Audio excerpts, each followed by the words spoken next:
Ito po ay tungkol sa travel ban sa mga nurses natin pa-abroad. And also yung sinasabi po nila na kailangan natin mga nurses na i-prove yung worthiness natin sa kapwa nating Pilipino.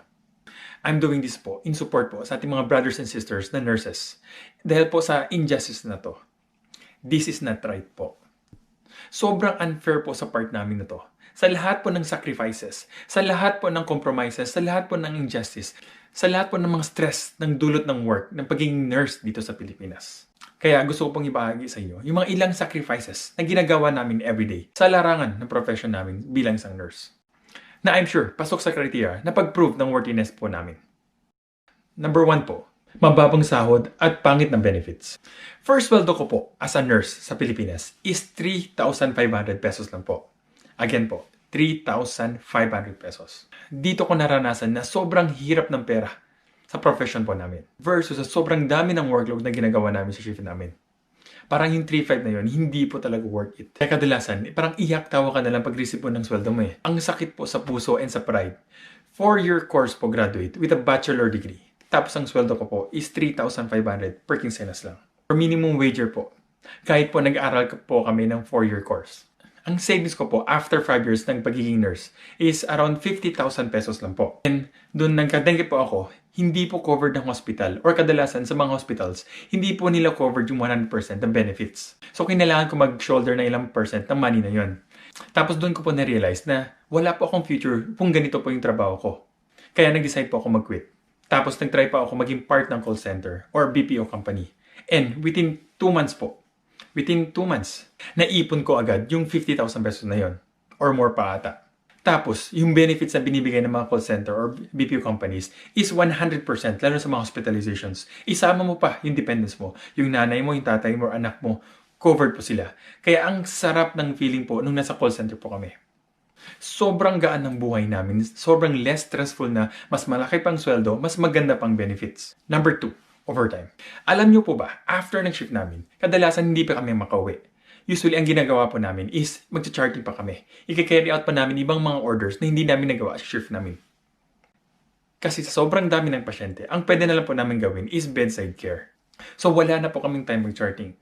So, after po ng shift, doon pa kami nag-charting, doon pa namin ginagawa ang mga ilang-ilang bagay. And kailangan na mag-stay mga 1 to 2 hours kadalasan. And, sad to say, hindi po bayad. Hindi bayad po ang overtime namin. Nalala ko po before, yung sinasabihan kami ng ibang management po namin sa ibang hospital na kaya ang reason kami nag-extend is because inefficient kami or mabagal po kami. Which is hindi true. Kasi marami kami mga kasama na seniors na mas mabilis gumalaw sa amin, na mas makisig, na mas madiskarte. Pero andun, kasama namin nag-charting. Kasi nga, mahirap talaga. Hindi siya ganun kadali. Number 3 po, gutom. Alam nyo po ba, minsan hindi na kami kumakain sa shift namin. 8 hours po, hindi po kami kumakain para lang po sa larangan ng trabaho po namin.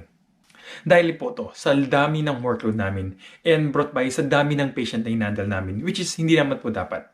Kasi yung ratio na binibigay nyo sa amin is hindi na makatarungan eh, hindi na po siya updated. Ang ratio na sinasabi nyo is pang dating-dati po, hindi na po siya safe, hindi na siya practical, and hindi na siya makatarungan talaga. Usually po kumakain na kami before nang start ng shift. Kasi alam namin na pag sumaba kami sa hospital, wala lang kainan.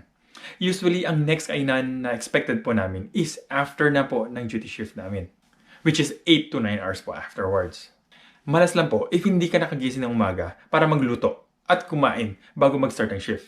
So, ibig sabihin po, may mga times po na yung huling kain namin po is yung sa hapunan pa po namin. Tapos, pagdating po namin sa duty, hindi na po kayo makakain. Ang next kain po namin is after na po ng shift namin. So, para mga 20 hours po kami nagpa-fasting. Which is hindi po dapat. Pero ginagawa namin yun, mga sacrifices na yun, kasi inuna namin yung mga patient namin eh. Which is bukal po sa loob namin. Pero, pag sobra-sobra naman, hindi na po dapat. Kaya sobrang sacrifice yung ginagawa namin eh. Kaya sa mga nurses po, usong-uso po ang ulcer. Number 1 po dyan. Either po brought by fasting po, or sa pilitang fasting, or stress sa work. Sa nursing ko lang po natutunan na kumain ng lunch or dinner within 5 minutes po. Kasi kahit sobrang busy ng shift mo, minsan kailangan mo talaga kumain sa sobrang gutom mo. Kasi hindi nagagana yung utak mo pag walang laman yung tiyan mo. And sa larangan ng trabaho namin, kailangan talaga namin na maging 100% yung utak namin or at least 90% para hindi po kami magkamali. Kasi po, pag kami po nagkamali, pangit po ang kakalabasan. In other words po, bawal po kami magkamali. Number 4 po, shifting schedule. Alam niyo po ba, kadalasan kami mga nurses ay kulang sa tulog dahil sa shifting schedule. Yung tipong middle shift ka or from 3 p.m. to 11 p.m. ang duty mo. Tapos kinabukasan, ang next duty mo is 7 in the morning until 3 p.m. Opo, ganun po yung shifting namin. Isipin nyo na lang po, kung 11 p.m. po kami makuwi, usually mag-stay pa kami for charting or doing some other stuff po. So, either 12 or 1 a.m. kami makuwi. Tapos mag-travel kami sa bahay. Pagdating namin sa bahay, siguro mga 2 a.m. Tapos doon pa kami kakain or minsan hindi na kami makakain. Tapos kailangan namin gumising agad ng mga 5 a.m. para mag-prepare for the 7 a.m. shift. Kaya yung tulog po namin siguro mga 3 to 4 hours lang. Which is hindi po dapat, di ba? Sobrang stressful po. Lalo na pag dating mo sa umaga, kulang ka na nga sa tulog. Tapos busy pa yung mga pasyente mo or toxic pa yung mga pasyente mo. Tapos gutom ka pa. Kaya ang hirap po ng kondisyon namin. Kulang pa po ba yun para i-prove yung worthiness namin? Wait po, there's more. Number 5 po. E. Minsan po sa shift namin, hindi na kami nakakaihi. Gawa ng kabisihan sa shift namin. Dahil nga sa workload and yung mga working conditions na sinet po dati pa. Na hindi po nagbago ever since. Yung tipong papunta ka na sa CR, tapos ang daming tumatawag sa'yo, kesyo kailangan ng tulong ng pasyente mo, kesyo nahihirapan huminga yung pasyente mo. Siyempre, uunahin namin yung pasyente, di ba? Sa sobrang kabisihan minsan, kinakalimutan na lang namin. Tapos nare-realize na lang namin after na po ng shift namin. Kaya uso rin po sa amin ang UTI. Especially po sa mga babae po natin kasama. Number 6 po, straight duty. If absent po yung karelabo namin, hindi po kami makakakuwi. Kadalasan po, kailangan namin mag-straight duty or ibig sabihin, kailangan namin mag-extend ng additional 8-hour shift para lang makover yung absent na staff na yun. Kahit na ayaw namin or may plano kaming puntahan or mga important gatherings po kami, minsan wala po kaming choice kasi kailangan may magbantay dun sa pasyente na yun. And dahil sa kakulangan nga po ng nurses, hindi po ganun kadali kumuha ng karelebo or gustong pumayag na mag-cover sa'yo. Hindi po kami katulad ng ibang profession na kung saan kung nag-absent yung kasama nyo is okay lang. Na pwede lang mag-continue or next day yun na pong gagawin. Sa amin po kasi, continuity of care po. Kaya dire-diretso po yun. And worse po, if kami po ay night shift, tapos hindi po pumasok yung morning shift na kinders namin, minsan, kinakailangan talaga namin mag-straight. So from 11 p.m. to 7 a.m. na wala po kayong tulog, kailangan mo pa mag-duty ng additional from 7 a.m. to 3 p.m. O diba? Bangag na bangag ka nun. Tapos in-expect ng management na mag-function ka 100% at hindi ka dapat magkamali. Kasi nga, bawal ka magkamali. Number 7 po, mistreated and undervalued.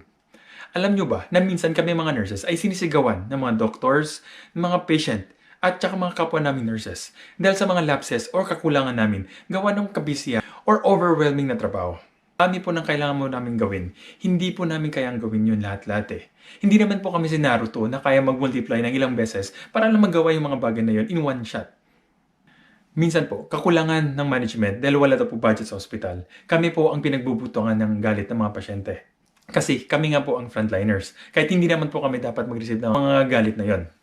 Kaya kadalasan, para ma-please lang po namin yung mga Pilipino naming pasyente, ginagawa na lang po namin ng paraan, which is discarding Pilipino. Kaya minsan makikita nyo, gumagawa kami ng parang engineering work, IT work, plumbing work, at housekeeping work. Ano-ano pa. All in one po, ginagawa po namin yan. Para lang po maservisyon po kayo. Sa data na to, ang dami pa po rin nurses po na andito po sa Pilipinas na hindi po nakapag-abroad. Sobra-sobra based po sa mga numbers na to. Pero ayaw na nila mag-bedside nursing gawa ng mga ilang reasons na sinabi ko earlier. And more pa.